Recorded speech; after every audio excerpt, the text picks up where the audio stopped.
지난 5월달 사경회 할 때 승리자 야곱이라는 제목으로 말씀을 전하면서 야곱이 야복강에서 회개함으로 하나님의 은혜를 받고 이스라엘이라는 이름을 받았으니까 이제 8월달 사경회 되면 그 다음번으로 야곱과 에서가 화목하는 말씀을 전해야 되겠다, 이렇게 생각을 했었습니다.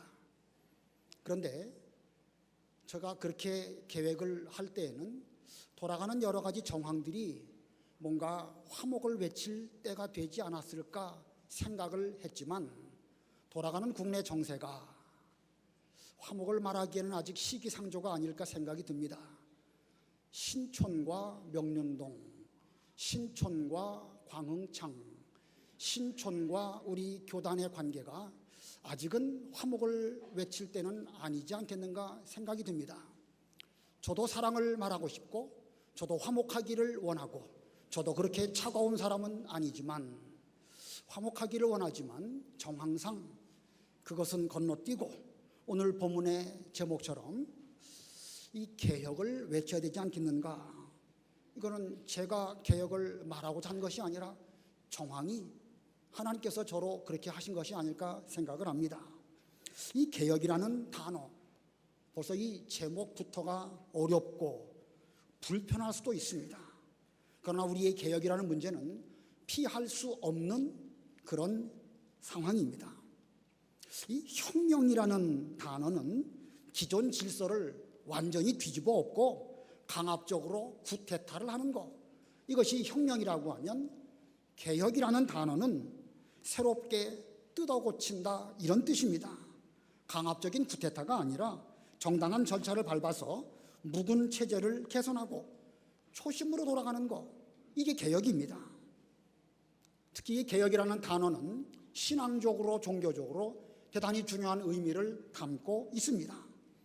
구약 성경 역사를 쭉 보면 하나님께서 수시로 선지자들을 보내셔서 이스라엘 백성들로 하여금 개혁하게 하셔서 초심으로 돌아가게 하신 것이 구약 역사입니다. 구약 시대의 끝, 유대 사회는 신앙적으로 가장 부패한 그런 때였는데, 그때 예수님께서 찾아오셨습니다.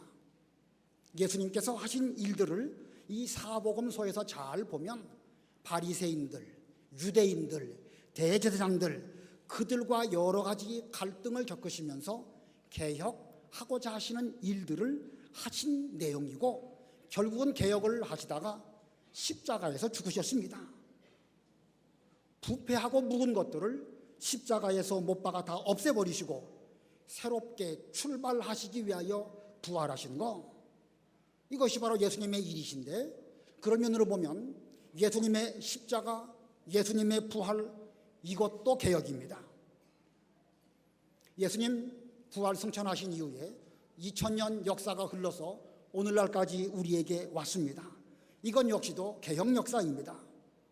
특별히 1517년 종교개혁이 대대적으로 일어났고, 그 이후로 지금까지 계속해서 개혁은 끊임없이 이루어져서 오늘날 우리에게까지 와서 지금도 개혁은 진행 중입니다. 우리 교단의 신앙 노선 가운데 하나가 개혁주의입니다. 여러분 모두가 이 개혁주의라는 사실을 알고 계십니까? 우리의 신앙 노선이 개혁주의 노선 위에 있다는 사실을 알고 계시나요? 현재 우리에게 개혁이 필요하다는 사실을 여러분이 인정하시나요? 그렇다고 하면 우리 자신이 개혁의 대상이다 라고 하는 거 인정하십니까? 이용식 목사님만 대답하셨네요. 내가 개혁의 대상이다, 이거 대단히 불편한 말이기는 하지만, 우리는 우리의 신앙 노선이 개혁주의라는 사실을 인정하면서 내 자신도 개혁의 대상이라는 사실을 잊어서는 안 될 것입니다. 비록 그것이 불편하다 할지라도 우리의 신앙 노선이 그렇고, 구약 예수님 신약 시대 내내 개혁의 역사가 흘러서 오늘까지 왔기 때문에 우리는 지금도 끊임없는 개혁을 해야 마땅한 것입니다. 아까 개혁이라는 단어의 뜻, 새롭게 뜯어 고친다, 이렇게 말씀을 드렸지만, 신앙적으로 볼 때는요, 개인의 신앙적 개혁, 여러분 개인의 신앙적 개혁, 그것을 한 단어로 회개라고 합니다. 개인의 신앙적인 개혁, 그게 바로 회개입니다. 그러나 어떤 조직이나 집단이 대대적인 회개를 한다, 그것이 바로 개혁입니다. 그런 면으로 보면 회개나 개혁이나 같은 것이지요. 그래서 회개, 개혁 둘 다 개자가 들어갑니다. 개인이 자신을 개혁하는 것, 그게 회개라고 하면 어떤 단체나 조직이 집단적으로 대대적으로 회개하는 것, 그게 바로 개혁입니다. 그러므로 우리는 개혁이라는 이 단어에 대해서 너무 지나치게 거부 반응을 가져서는 곤란합니다. 오늘 본문에 등장하고 있는 이 믿음의 조상 가운데 한 사람인 야곱, 그 야곱도 개혁의 대상이었고 야곱에게 속한 모든 식구들도 개혁을 하였습니다. 그러므로 우리도 먼저 우리 자신이 개혁의 대상이라는 사실을 받아들이시고 우리 한 사람 한 사람이 연합해서 개혁함으로 우리 교회가 변화되어지고 우리 교단이 진일보할 수 있는 이런 길을 우리가 걸어가야 할 것입니다. 우리 지금 창세기 33장, 34장 내용을 잘 보면 야곱의 신앙 상태가 어떤 가운데 있었는가, 이것을 보여주고 있고 35장에 가면 야곱의 신앙 개혁을 통하여 야곱뿐만 아니라 그의 온 식구들이 이제 베델로 올라가고 올바른 신앙의 길을 걸어감을 보여주고 있습니다. 이 시간 두 가지로 나누어서 야곱의 신앙 상태, 그리고 두 번째로는 야곱의 신앙 개혁, 이 두 면을 살펴보도록 하겠습니다. 먼저 첫 번째로 야곱의 신앙 상태, 33장 후반부와 34장입니다. 야곱에게 베델이라고 하는 장소는 일평생 잊을 수 없는 장소입니다. 난생 처음 아버지 집을 떠나서 밧단 아람으로 가다가 광야에서 돌베개를 베고 잠이 들었을 때에 하나님이 그에게 찾아와 주시고 계시를 보여주시고 언약을 주시고 야곱은 그 하나님 아버지 앞에서 자신이 앞으로 어떻게 살 것을 서원했던 장소가 바로 베델입니다. 그리고 20년 세월이 흘러서 하나님께서 밧단 아람에 있던 야곱에게 내 조상의 땅, 내 족속에게로 돌아가라, 내가 너와 함께 있으리라, 이렇게 명령하십니다. 그래서 야곱은 자기 식구들을 이끌고 돌아갑니다. 이제 가나안 땅으로 돌아가는 야곱의 마음속에 걸리는 것이 있죠. 그래서 그는 그 문제를 놓고 하나님께 기도하기 위하여 야복강에서 밤새도록 회개 기도를 하다가 이스라엘이라고 하는, 하나님과 겨루어 이겼다라고 하는 승리자의 별명을 얻게 되고 산성 문 빗장같이 꽉 닫혀 있었던 형 에서의 마음을 풀고 에서와도 화목하게 됩니다. 그래서 그는 그의 모든 식구들을 이끌고 평안하게 가나안 땅 들어오게 됩니다. 정말로 잘 됐죠? 자신이 하나님 앞에 야복강에서 회개했고 그렇게 걱정했던 형과의 관계에서도 화목을 이루었으니까 얼마나 그의 마음이 평안하겠습니까? 이제 더 이상 야곱에게는 근심 걱정이 없습니다. 이렇게 20년 만에 가나안 땅으로 돌아오게 되었을 때에 그의 식구들, 특별히 그의 자녀들의 나이는 얼마나 됐을까? 야곱의 자녀들의 나이는 이때쯤 얼마나 되었을까? 야곱이 밧단 아람에서 20년을 머물렀는데 그 20년 기간 동안 먼저 초기 7년은 결혼을 하기 위하여 힘써 뼈 빠지게 일하다가 7년 만에 아내를 얻지요. 레아도 얻고 라헬도 얻고 그 외에 또 둘을 더 얻습니다. 자, 그러다가 이제 하나님께서 그에게 첫 아들 루벤을 주십니다. 그리고 20년 만에 돌아옵니다. 자, 돌아올 그때에 루벤의 나이가 몇 살이겠죠? 13살. 예, 최고로 잡아도 13살. 복중에 있었던 계산을 그 10달을 빼고 하면 어쩌면 12살. 레아를 통하여 그 뒤에 루벤의 동생 시므온, 레위 또 낳았습니다.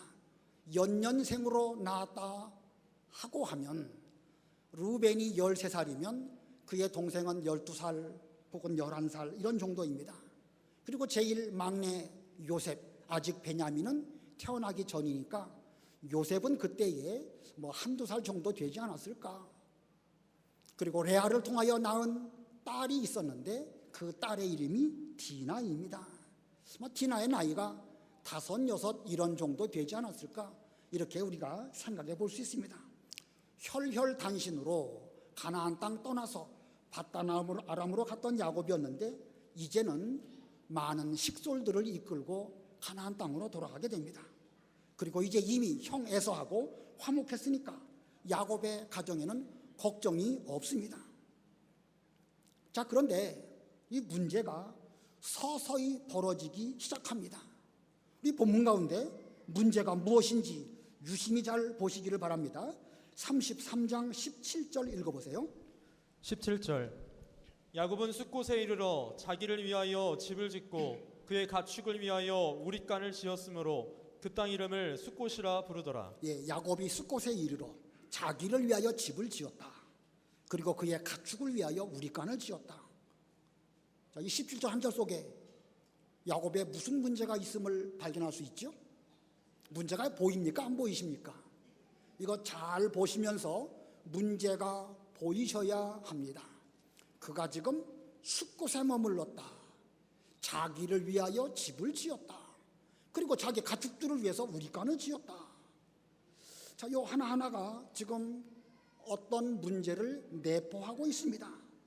이 현실들 속에서 지금 야곱의 생활에 뭔가 심각한 문제들이 점점 커가고 있음을 발견해야 합니다. 자, 그가 숫곳에 얼마나 머물렀을까? 야곱이 숫곳에 얼마나 머물렀을까? 딱 17절 한 절만 기록되어 있지만 이거 뭐 얼마나 머물렀는지 좀 생각을 해볼 필요가 있습니다. 여러분 나름대로 생각을 해보시기를 바라고 그 다음 절 18절로 20절 읽어보세요. 18절 야곱이 밧단 아람에서부터 평안히 가나안 땅 세겜 성읍에 이르러 그 성읍 앞에 장막을 치고 그가 장막을 친 밭을 세겜의 아버지 하몰의 아들들의 손에서 백크시타에 샀으며 거기에 제단을 쌓고 그 이름을 엘로헤 이스라엘이라 불렀더라. 예, 야곱이 숫곳에 얼마간 살다가 다시 세겜으로 옮겨갔습니다. 야곱에게는 충분한 재산이 있었기 때문에 백크시타라고 하는 돈을 들여서 장막 친 밭을 사기도 했습니다. 부동산 구입한 것이지요.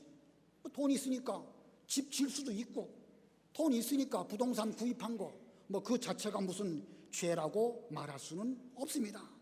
그러나 뭔가 지금 야곱의 생활 가운데 아무 문제 없이 평안한 가운데 어떤 문제가 지금 진행되어지는 것을 느끼게 됩니다. 야곱이 세겜에 머무는 동안에 제단을 쌓고 그리고 그곳 이름을 엘로헤 이스라엘, 하나님 이스라엘의 하나님이라고 하는 이름도 붙였습니다. 이는 그가 세겜에 머물고 자기 집 짓고 밭을 사는 이런 가운데에서도 하나님 섬기는 일 여전히 잘 하고 있음을 보여줍니다. 하나님 섬기는 일 멈추지 않았고 제단을 쌓았습니다. 그런데 그런 속에서 문제도 함께 진행이 되어집니다.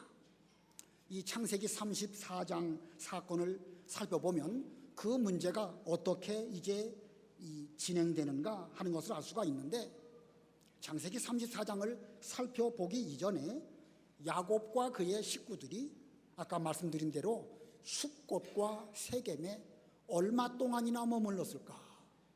야곱이 숫곳과 세겜에 얼마 동안 머물렀을까? 이것도 한번 계산해 봐야 될 필요가 있습니다.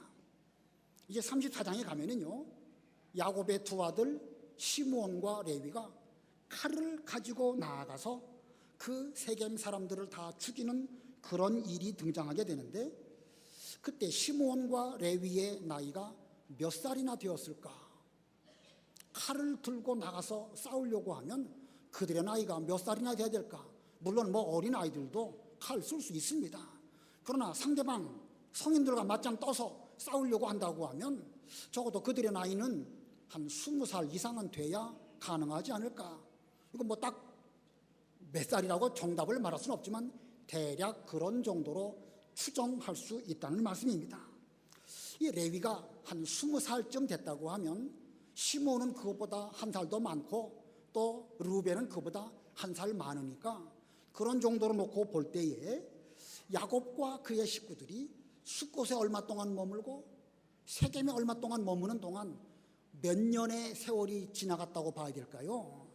대략 적으면 8년, 많으면 10년 이상 이런 정도 거기에 머물러 있었습니다. 13살짜리 루벤이 그들이 거기에 10년 머물렀다고 하면 그 사이에 23살이 되었습니다. 한두 살짜리 요셉은 그 사이에 11살, 12살이 되었고 딸 디나가 5, 6살이라고 하면 그 사이에 그의 나이는 15, 16 정도의 나이가 되었습니다. 자, 야곱이 숫곳과 또 세겜에 머물면서 자기를 위하여 집 짓고 또 우리간도 짓고 그리고 장막 친 밭도 사고 그냥 우물쭈물하면서 더 신앙적으로 나아가지 못하고 우물쭈물 거기에 머무는 사이에 세월은 금방 10년이 흘렀고 어린 자녀들은 그 사이에 쑥 성장을 하였습니다. 자, 그 10년 사이에 야곱은 무슨 일을 했고 야곱의 자녀들은 뭘 했을까? 야곱은 무슨 일을 했을까요? 그는 베델로 올라가지 않고 숫곳과 세겜에 머물렀습니다. 자기를 위하여 집을 졌습니다. 그리고 장막칠 밭, 부동산 구입했습니다. 물론 그는 제단을 쌓았고 그 제단에서 하나님께 제사를 드렸고 그 제단 이름을 엘로헤 이스라엘 이렇게 이름도 지었습니다. 자, 그 문제가 무엇일까? 본래 할아버지 아브라함, 그 아버지 이삭, 그들은 비록 가나안 땅에 머물렀을지라도 그들은 장막에 머물렀습니다. 왜 장막에 머물렀다고 성경은 말씀하고 있죠? 가나안화 되지 않으려고 집 짓고 가나안 사람들하고 같이 어울리다 보면 그들과 교류하게 되고 그들과 교류하다 보면 저들의 잘못된 어떤 그 우상 숭배가 이 아브라함의 식구들에게 들어오게 되기 때문에 집 짓지 아니하고 장막에 머물면서 영원히 돌아갈 하나님의 나라 본향을 사모하는 마음으로 그들은 장막에 살았습니다. 그런데 지금 야곱은 자기를 위하여 집을 짓고 사는 형편이 되었습니다. 이거 문제입니까? 문제 아닙니까? 집 지었다는 그 자체가 문제가 아니라 하나님에 대한 정신이 그만큼 해이해졌음을 보여주는 것입니다. 가나안 땅은 하나님께서 아브라함 때부터 너와 내 후손에게 영원히 주겠다라고 언약하신 땅이 가나안 땅입니다. 하나님이 언약으로 그 땅을 받아야 되는데 물론 돈 많아가지고 가나안 땅 통째로 다 사는 것도 한 방법일 수도 있겠지만 하나님은 그런 방법을 쓰시지 않으십니다. 어찌 보면 야곱이 자기의 장막칠 밭을 샀다.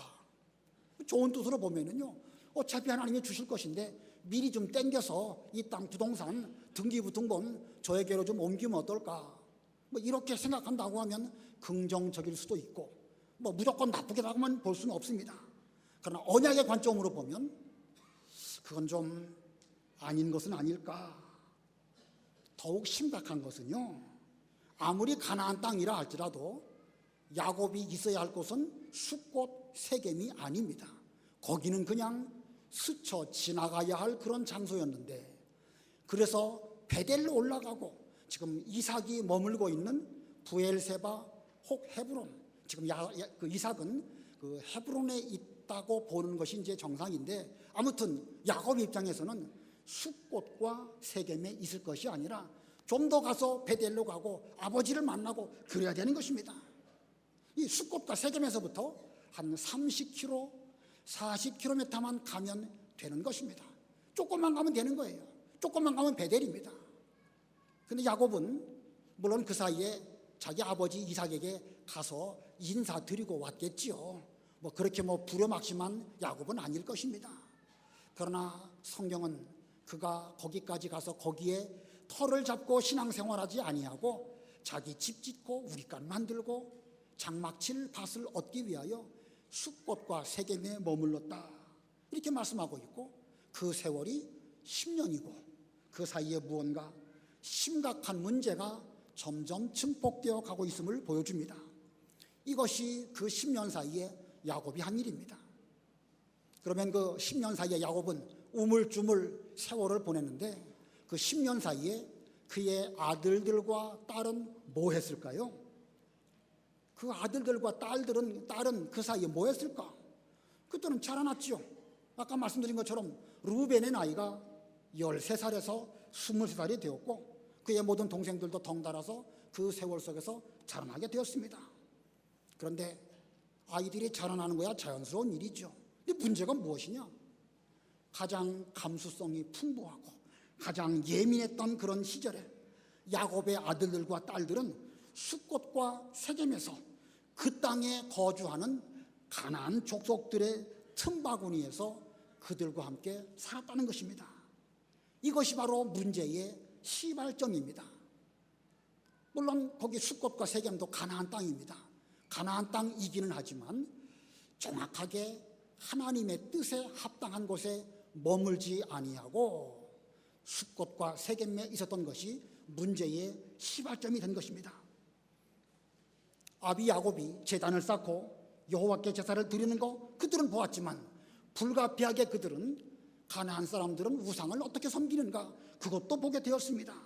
이것이 야곱의 자녀들에게는 아주 치명적인 해가 되고 말았습니다. 그 치명적인 문제가 33장에서는 등장하지 않다가 34장에 가면 이것이 뻥 하고 터집니다. 34장에서 터진 두 가지 문제, 다 설명드릴 수 없고 두 가지 문제를 말씀드리면 첫 번째는요, 딸 디나가 욕을 당한 것입니다. 딸 디나가 욕을 당했습니다. 세겜 여자들 보러 나아갔다가 욕을 당했습니다. 34장 1절로 2절 읽어보세요. 34장 1절 레아가 야곱에게 낳은 딸 디나가 그 땅의 딸들을 보러 나갔더니 히위 족속 중 하몰의 아들 그 땅의 추장 세겜이 그를 보고 끌어들여 강간하여 욕되게 하고. 이 사춘기 여자 아이들 호기심이 많죠.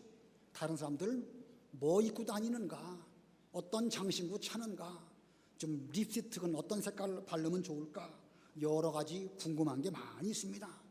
이 딸 디나가 그렇게 한 거 그거 나쁜 거 아닙니다. 사람이 성장하다 보면 그런 일을 겪을 수밖에 없습니다. 한 번, 두 번 세겜 여자들 만나러 나아갔다가 눈여겨보고 있던 그 세겜성의 추장 하몰의 아들인 세겜이라고 하는 사람으로부터 이제 강간을 당하여 욕을 보게 됩니다.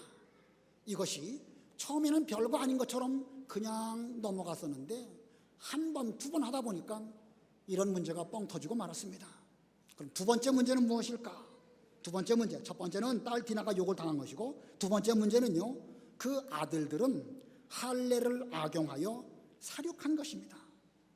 야곱의 아들들, 하나님께 행하여야 되는 거룩한 성례인 할례를 악용해서 사람들을 죽이는 그런 일을 했습니다. 자기 동생 디나가 이 세겜으로부터 강간을 당하고 왔습니다.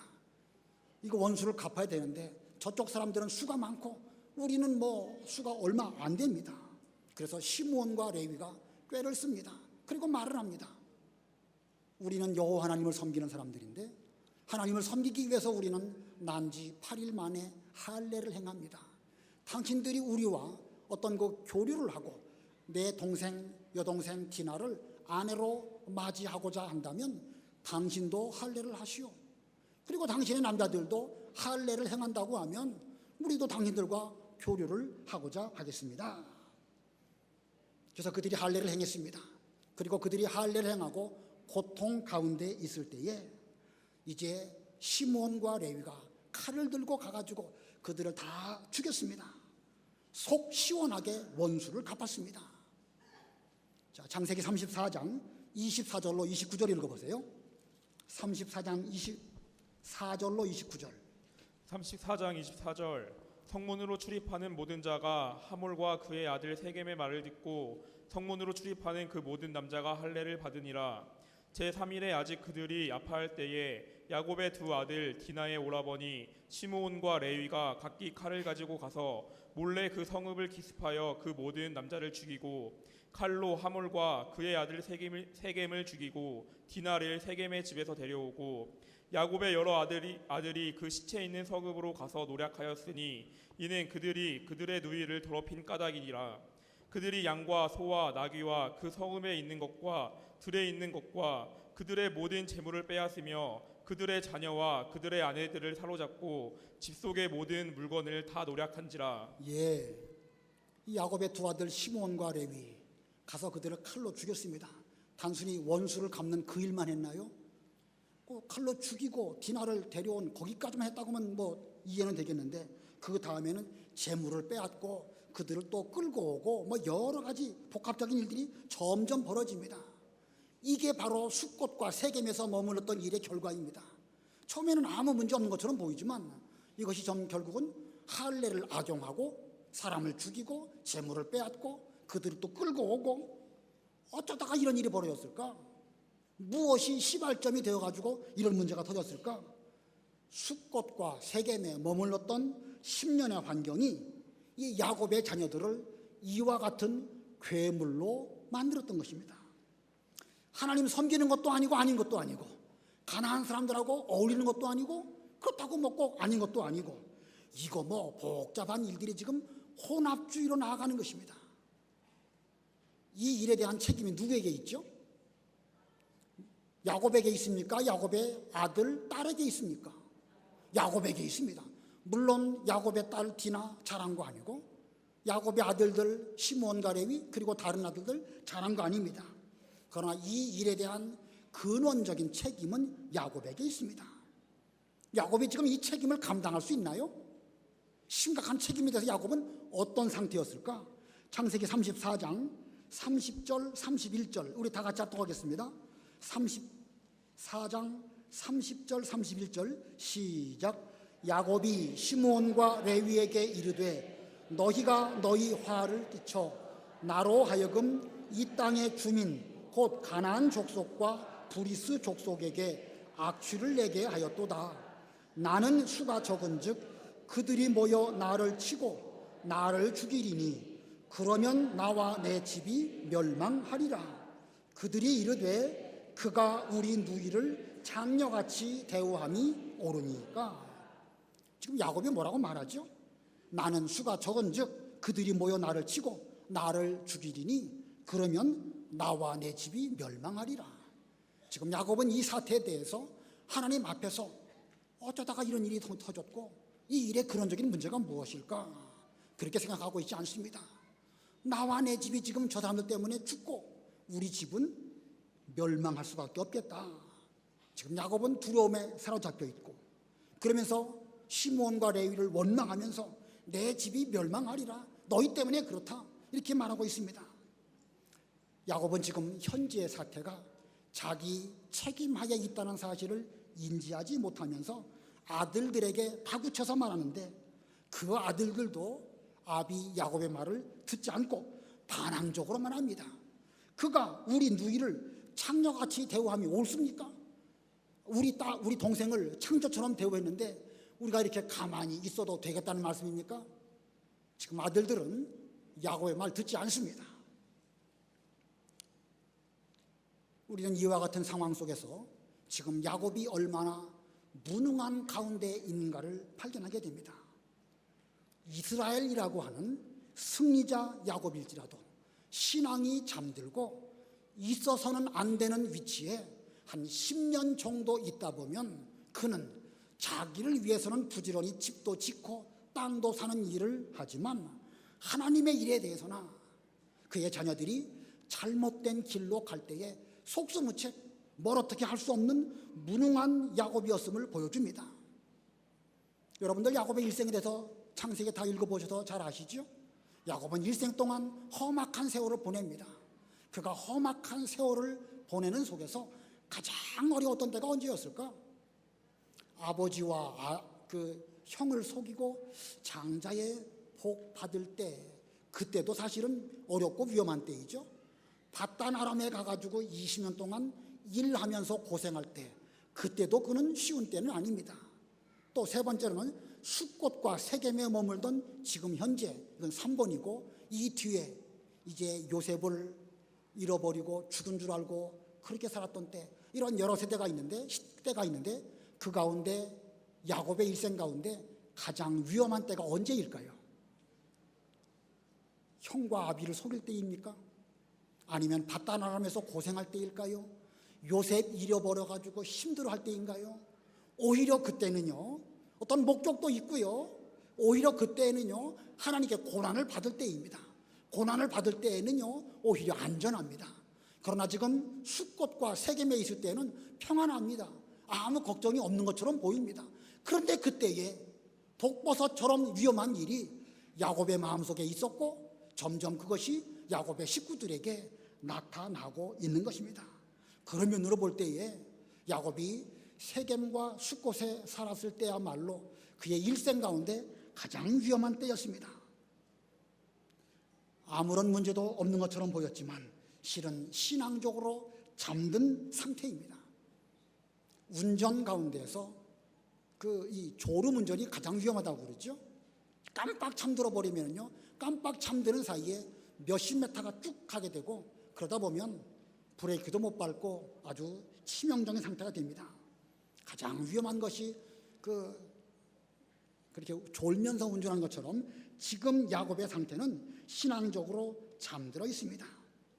그는 분명 회개하고 그 자기 온 식구들을 개혁해야 되는데 개혁할 만한 그런 힘이 그에게 없고 무능합니다.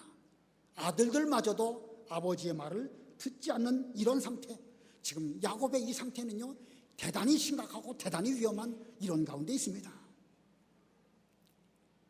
오늘날 우리는 가나안 땅 안에 살고 있습니다. 저와 여러분은 이미 가나안 땅 들어오셨습니다.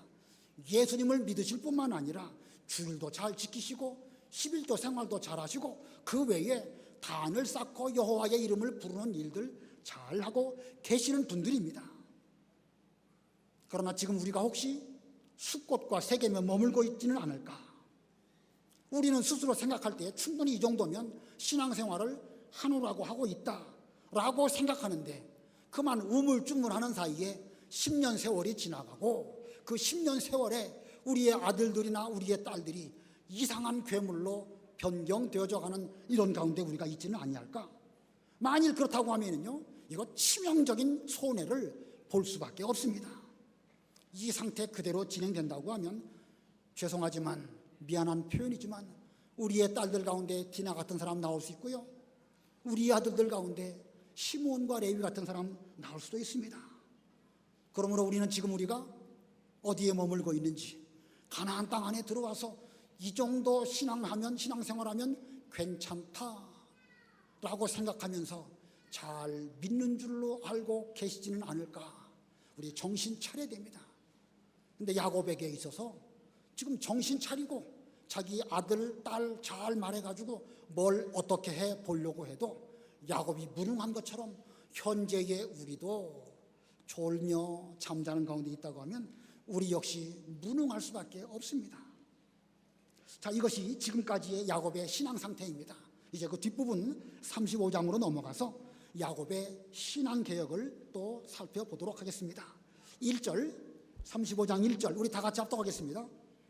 시작. 하나님이 야곱에게 이르시되 일어나 베델로 올라가서 거기 거주하며 내가 내 형 에서의 낯을 피하여 도망하던 때에 내게 나타났던 하나님께 거기서 제단을 쌓으라 하신지라.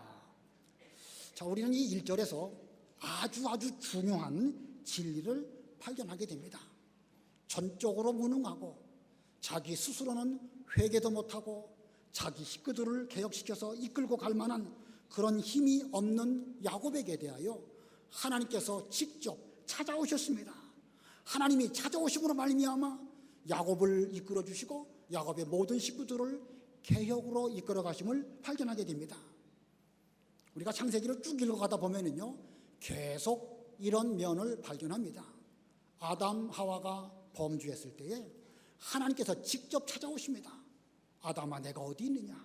내가 너로 하여금 따먹지 말라고 한 그 선악과를 따먹었구나.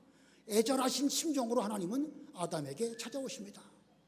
가인이 자기 제사를 하나님이 받아주시지 아니하심으로 안색이 울그락불그락 했을 때 그때 또 찾아오십니다. 내가 선을 행한다고 하면 그 내 마음이 왜 그렇게 불편하겠느냐. 너는 적극적으로 선을 행함으로 문 앞에 엎드린 죄를 다스릴지니라. 하나님의 말씀이 그에게 있었습니다. 그러나 가인이 결국 아벨을 죽였죠. 아벨을 죽였는데도 또 하나님이 또 찾아오십니다. 이렇게 수시로 하나님은 범죄한 인간, 죄 가운데 우리 힘으로 아무것도 할 수 없을 때에 우리에게 찾아와 주시고 말씀해 주심으로 우리로 올바른 길로 걸어가도록 그렇게 이끌어 주십니다. 야곱이 밧단 아람에 있었을 때에도 하나님이 찾아오셔서 너는 일어나 내 조상의 집, 내 족속에게로 돌아가라 말씀하셨고, 오늘 본문 35장 1절에서도 야곱은 무능해서 아들들도 말 듣지 않는 이런 가운데 있었을 때에 하나님이 찾아오셔서 이제 너는 일어나서 베델로 올라가서 거기 거주하며 내가 내 형 에서의 낯을 피하여 도망하던 때에 내게 나타났던 그 하나님께 단을 쌓아라. 지금 야곱은요 마치 올가미에 포획된 짐승과 같습니다. 인간적으로는 움직이면 움직일수록 그 올가미가 더 자신을 옥죄어오는 이런 가운데 있었습니다. 벗어나려고 발버둥을 쳐도 자기 힘으로는 어떻게 벗어날 수 없는 바로 그때에 하나님께서 말씀하십니다. 일어나 베델로 올라가서 거기서 내게 나타났던 그 하나님께 제단을 쌓고 올바른 신앙을 회복하여라. 지금까지 밭과 집과 그 우리 간의 마음을 다 빼앗기고 무엇을 어떻게 될지 쩔쩔매고 아무것도 할 줄 모르던 그런 야곱에게 하나님께서 이 말씀을 하시는 그 순간 그는 정신이 번쩍 들었습니다. 번쩍 들고 그는 그 집이 무엇이고 밭이 무엇이냐 그 다 내놓고 이제 베델로 올라가려고 굳게 결심을 했습니다. 그리고 그는 식구들에게 말합니다. 2절 3절 다 같이 합독하겠습니다. 2절 3절 시작. 야곱이 이에 자기 집안 사람과 자기와 함께한 모든 자에게 이르되 너희 중에 있는 이방 신상들을 버리고 자신을 정결하게 하고 너희들의 의복을 바꾸어 입으라. 우리가 일어나 베델로 올라가자. 내 환난 내가 가는 길에서 나와 함께 하신 하나님께 내가 거기서 제단을 쌓으려 하노라 하매. 야곱의 이 말은 식구들에게 한 명령이고 자기의 굳은 결심입니다. 지금 이 말씀을 여러분이 읽으셨는데 이 말씀 속에 야곱의 굳은 결심, 그의 어떤 그 말의 힘 이런 건 느끼십니까? 못 느끼십니까? 느끼시죠? 지금 야곱의 말은 힘이 있습니다. 이 야곱의 말에 힘이 있는 이유가 무엇일까? 우리가 일어나 베델로 올라가자 그러면서 3절 뒷부분 보면 내가라는 나라는 표현이 많이 나옵니다. 몇 번이나 나오나요? 우리가 일어나 베델로 올라가자. 내 환난 날에 내게 응답하시며 내가 가는 길에서 나와 함께 하신 하나님께 내가 거기서 제단을 쌓으려 하노라. 몇 번 나오죠? 5번이나 나오네요. 이거 보면 그는 하나님의 명령에 의지해서 식구들에게 이 말을 하고 있고 자기 자신이 먼저 끊어버릴 것을 끊어버리는 가운데 이 명령을 식구들에게 하고 있습니다. 그는 베델로 올라가자라고 말할 때 그 말씀에 힘이 있었던 것은 하나님 의지하고 이 말을 한 것이고 자신이 먼저 그 말씀을 지키는 가운데 있었기 때문에 이 말씀에 힘이 있는 것입니다. 그랬더니 그 식구들이 들었습니까? 안 들었습니까?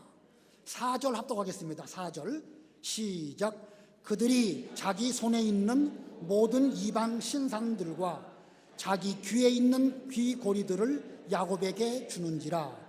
야곱이 그것들을 세겜 근처 상수리 나무 아래에 묻고.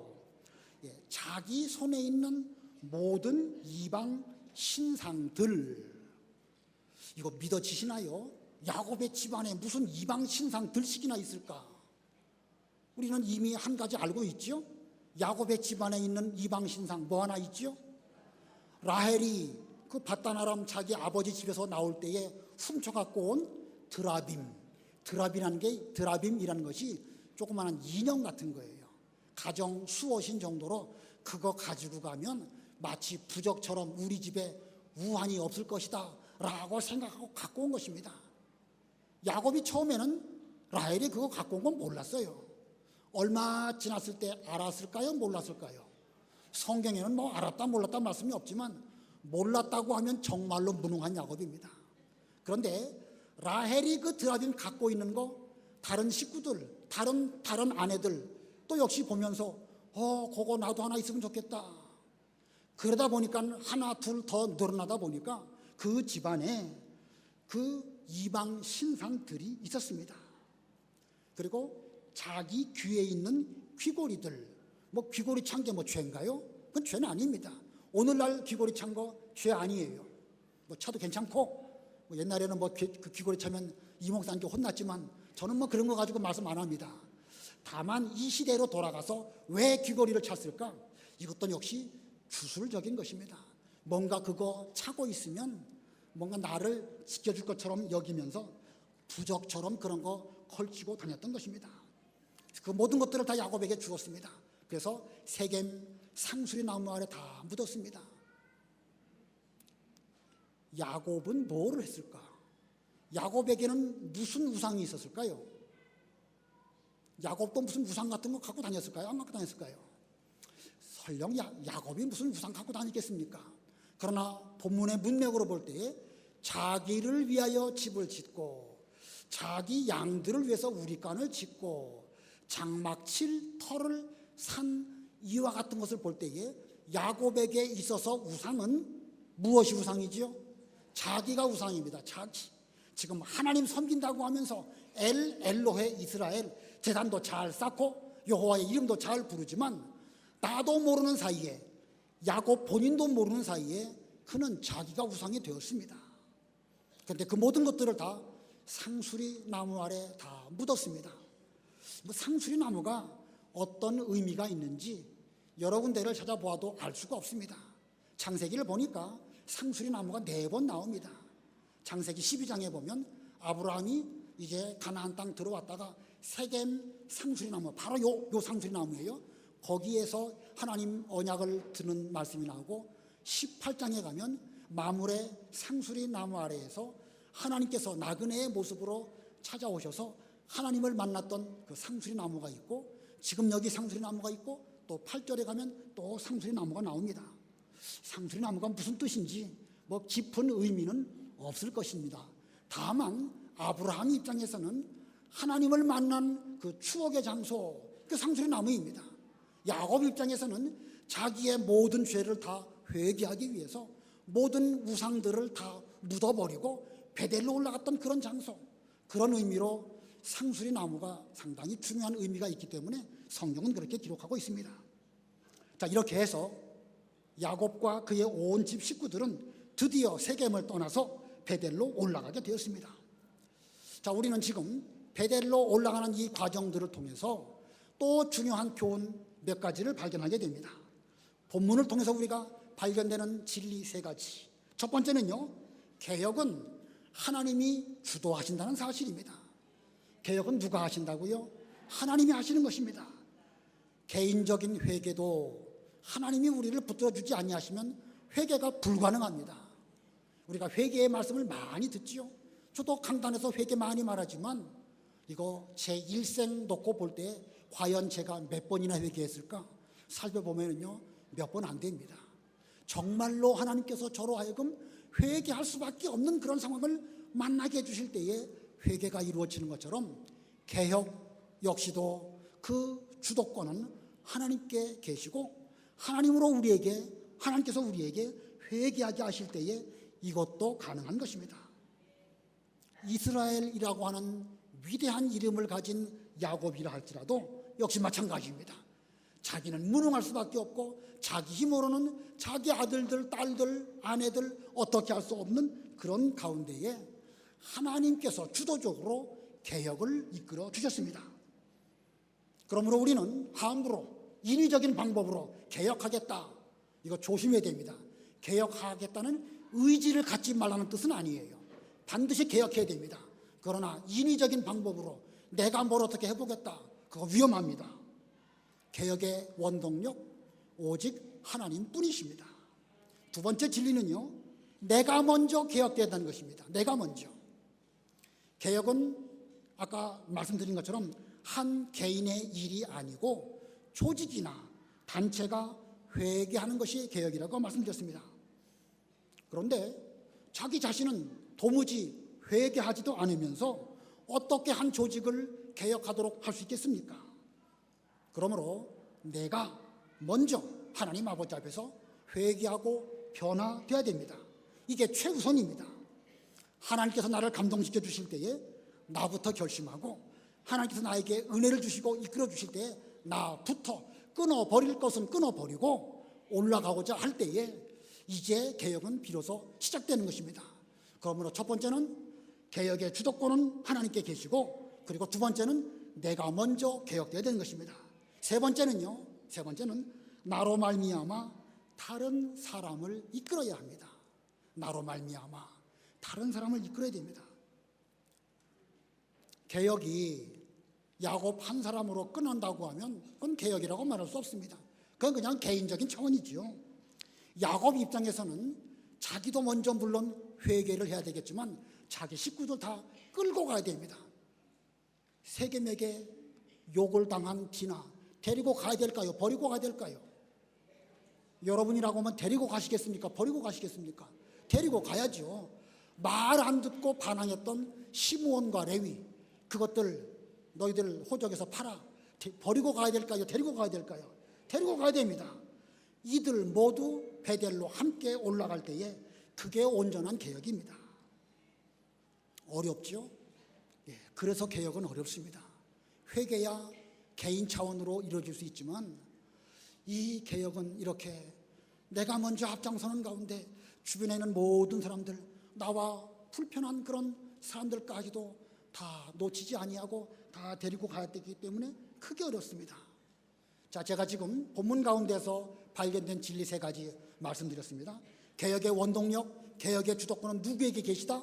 하나님에게 있고, 그리고 누가 먼저 개혁돼야 된다? 내가 먼저 개혁돼야 되고, 그 다음에 어떻게 된다고요?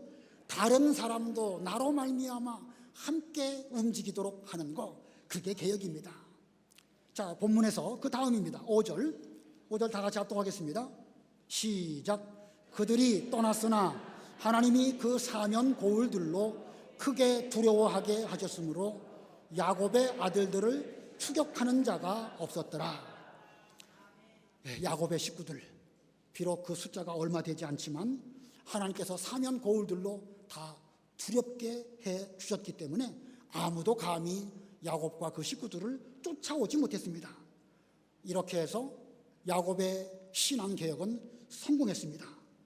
이 뒷부분, 이제 베델로 올라가서 하나님께 단을 쌓고 하나님을 다시 만나고 은혜를 입고, 그런 내용들은 여러분 다 집에 가서 읽어보시기 바라고 이미 다 어느 정도 아실 것입니다.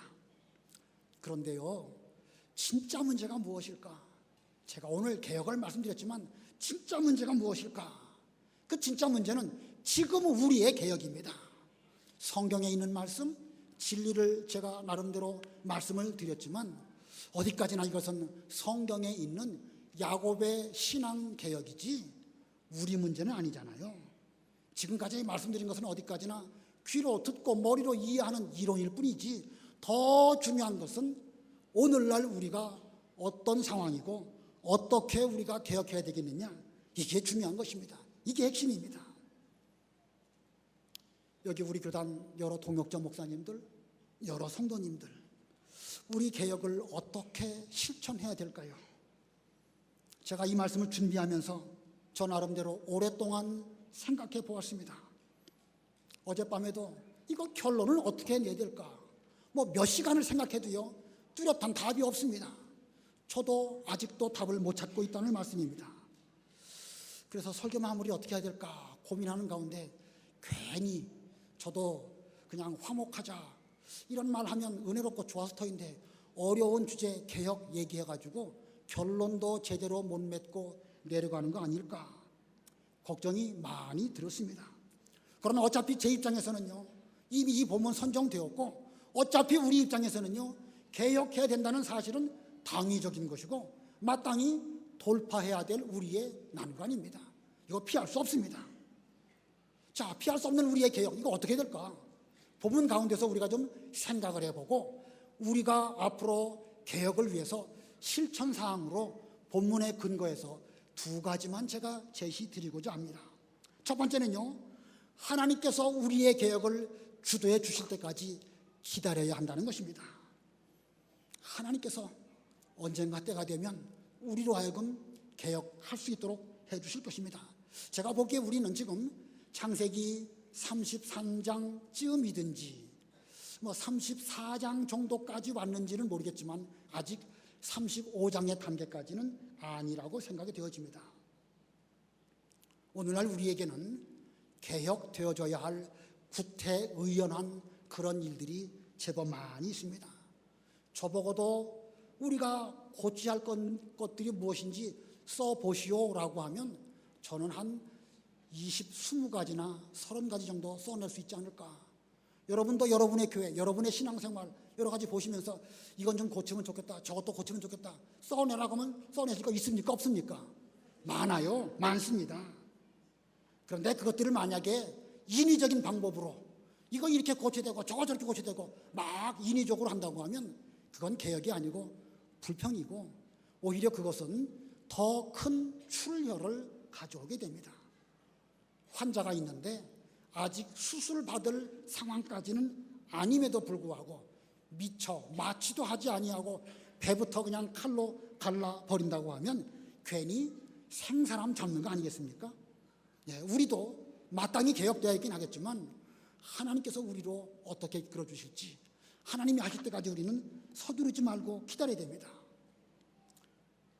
또 서두른다고 해서 우리가 어떤 한 가지 문제를 개혁한다고 해서 완벽하게 되는 건 아니에요. 아까도 설명드렸듯이 구약의 모든 역사가 개혁의 역사고 예수님이 하신 것도 개혁의 역사고 신앙의 역사가 지금까지 개혁되어져서 지금까지 왔습니다. 그런 면으로 보면 개혁하고 또 개혁하고 끊임없이 개혁하는 일들이 있는데 어느 한두 가지 고쳤다고 해서 개혁이 끝나는 건 아닙니다.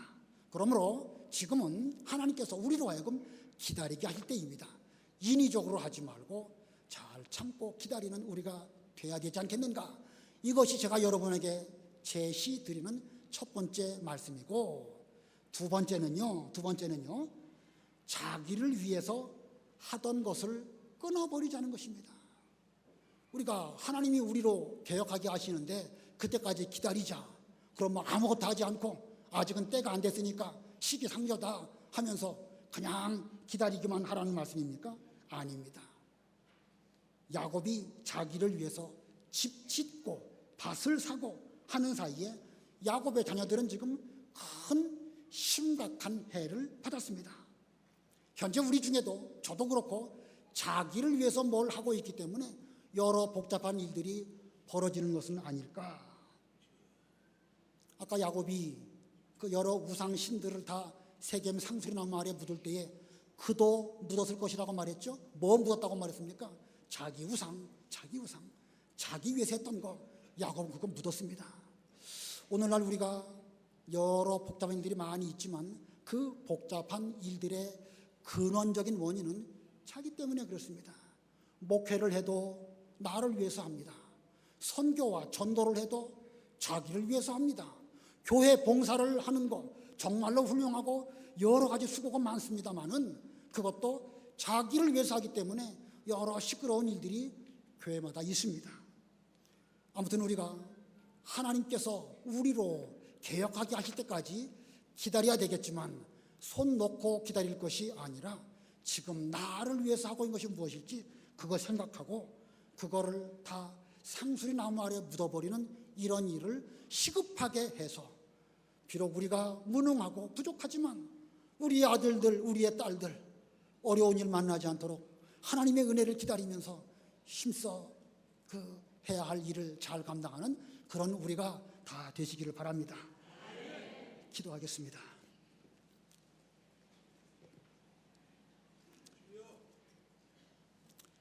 여인이 아기를 가졌으나 그 아이를 해산하기가 힘이 들어서 하나님께 부르짖음과 같이 하나님께서 저희들에게 여러 고난을 주셨사오나 하나님 아버지, 저희들은 이 고난을 이길 힘이 없습니다. 임산케 하신 하나님께서 또한 해산케 하실 줄 믿습니다. 하나님 아버지, 저희들을 붙들어 주시옵소서. 고쳐야 할 것들이 우리들의 눈에도 여러 가지 많이 보이지만 하나님, 저희들은 이 일들을 어떻게 해야 할지 알지 못하는 가운데 우물쭈물 세월을 보내고 있습니다. 하나님 아버지, 이 사이에 우리의 아들들, 우리의 딸들 괴물로 변해가지 아니하도록 하나님 붙들어 주시옵시고 은혜를 베풀어 주시옵소서. 저희가 먼저 자기가 우상이 됐던 거 다 내려놓음으로 하나님의 은혜와 긍휼을 입어서 우리 교단과 우리 교회와 우리 온 식구들이 주님께 은혜 받는 저희 되게 주시옵소서. 하나님 아버지, 저희들을 불쌍히 여겨 주시옵소서. 예수님의 이름으로 기도드리옵나이다. 아멘.